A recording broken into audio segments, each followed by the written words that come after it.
ஜனநாயக விரோதமாக செயல்படுற RN ரவியினுடைய நடவடிக்கைகள் பலனளிச்சிருமோன்னு நிறைய பேர் பயந்தாங்க.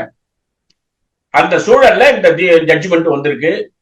நீங்க இரண்டாம் முறையாக ஜனாதிபதிக்கு அனுப்பி வைத்தது கவர்னருக்கு எந்த விதத்திலும் எலிஜிபிலிட்டி இல்லைன்னு இது RN ரவிக்கு கொடுத்த எச்சரிக்கை இல்ல, ஜனாதிபதிக்கே கொடுக்க வேண்டிய எச்சரிக்கை.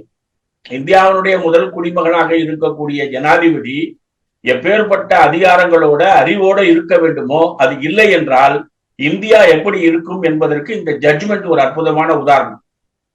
இரண்டாவது முறையா மோசமான கவர்னர்கள் இப்படி அனுப்பும்போது நல்ல ஜனாதிபதியாக ஐ.கே. குஜ்ரால் துணை ஜனாதிபதியாக இருந்தாங்க.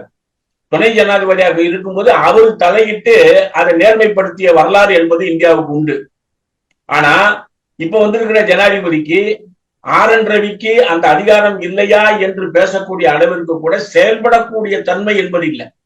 பிஜேபி ப்ரொபோசல் சொன்னா அதை தள்ளி வைக்கக்கூடிய ஒரு கிளரிக்கல் ஆட்டிடியூட், கிளார்க் அணுகுமுறை, ஃபைல் நடைமுறை மட்டும்தான் ஜனாதிபதி செயல்படுறாங்க. அப்போ இந்தியாவின் ஜனநாயகம் கேள்விக்குறியாகும் போது உச்ச நீதிமன்றம் இந்த தீர்ப்பின் மூலம் ஒரு நல்ல அற்புதமான பெயரை பெற்றிருக்கிறது.